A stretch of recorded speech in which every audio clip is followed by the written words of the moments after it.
उल्टा चश्मा में दर्शकों आपका स्वागत है। मैं हूं आपके साथ राशिद ज़हीर। बहुत बड़ी खबर यूएन से है।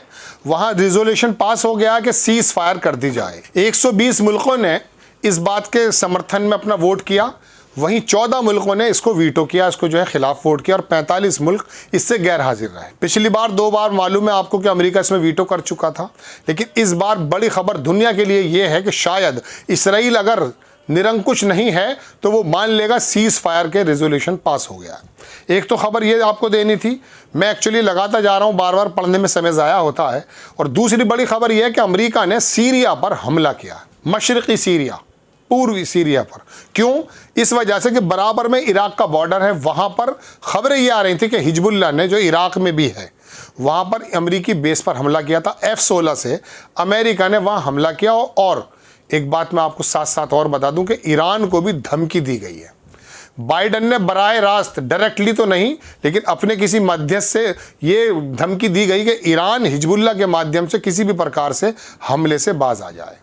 दूसरी खबर मैं आपको और दिखाता हूं, एक बड़ी अच्छी खबर ये आपको दिखाता हूं कि गाज़ा के अंदर लगातार इसराइल जिस प्रकार से फास्फोरस बम भी डाल रहा है, मार काट मचा रखी, अस्पताल मस्जिदें सब तबाह कर रखी हैं। 3 बार वो घुसने की कोशिश कर चुका है, लेकिन जो हमास के लड़ाके हैं उन्होंने उसको खदेड़ कर मार गिराया है, पीछे भगा दिया है। इसी बीच गाज़ा के अंदर जो सैकड़ों, हज़ारों, 7,500 के करीब बताया जाता है, वहाँ बच्चे, महिलाओं को, लोगों को, बेकसूर लोगों को मार दिया गया। अब उसमें कितने हमास के लड़ाके हैं, कितने नहीं है, इसके बारे में डिफ्रेंशिएट नहीं कर सकते, लेकिन ज़्यादातर 1/3 से ज़्यादा हिस्सा वहाँ महिलाओं का और औरतों का, उसका बच्चों का है। लेकिन जर्मनी, फ्रांस और इंग्लैंड के डॉक्टर्स ने गाज़ा जाने का ऐलान किया। वहाँ पर वो जाके उन ज़ख्मियों का इलाज करना चाहते हैं। ये है वो ईमानदारी, ईमान परस्त लोग जो आज भी इंसानियत का परचम बुलंद करते हैं। बाइडन के बारे में मैं बता दूं कि वहाँ बाइडन, अमेरिका में यूथ खिलाफ हो चुका है बाइडन के, और एंटी इसराइल वो नारे लगा रहे हैं। यही माना जाता है कि यही वजह कि कल भी मैंने आपको खबर सुनाई थी कि अमेरिका ने अपनी शिफ्टिंग टोन, अखबार की लाइन थी, बाइडन शिफ्टिंग टोन, वो बदल चुके थे। उन्होंने कह दिया था कि फ़लस्तीन अलग स्टेट होना चाहिए।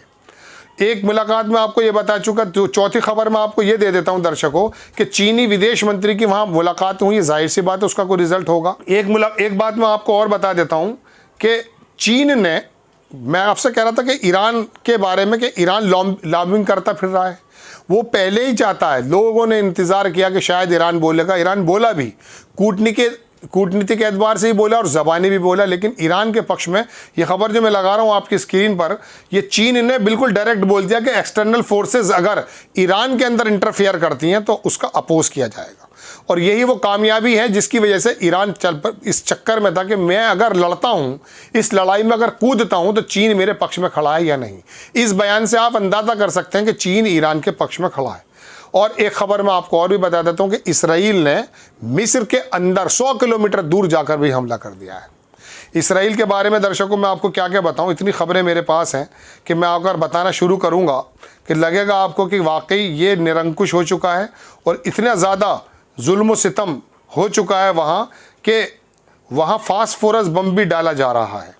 एक खबर मैं आपको दिखा देता हूँ एक स्क्रीन पर आपकी, कि वहाँ पर फास्फोरस बम की तस्वीरें डाली गई हैं। Gaza strip, footage from Gaza strip border published by Palestinian sources. ये तो हमले की खबर है।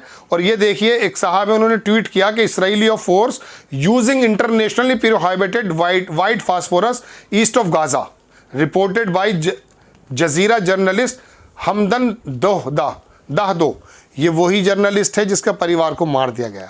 उसने वाइट फास्फोरस की वो तस्वीर और वो वीडियो शेयर की है। मैं आपको नहीं दिखा पाऊंगा, लेकिन मैंने स्क्रीन पर शॉट लगा दिया है।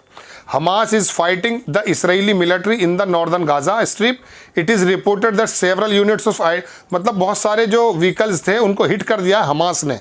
जो मैंने कहा ना, ग्राउंड के अंदर जो वो एंटर कर रहा था, उसको किसी तरीके से उसने वहाँ के जो उनके आर्मर्ड व्हीकल्स थे उनको हिट कर दिया है और भगा दिया गया।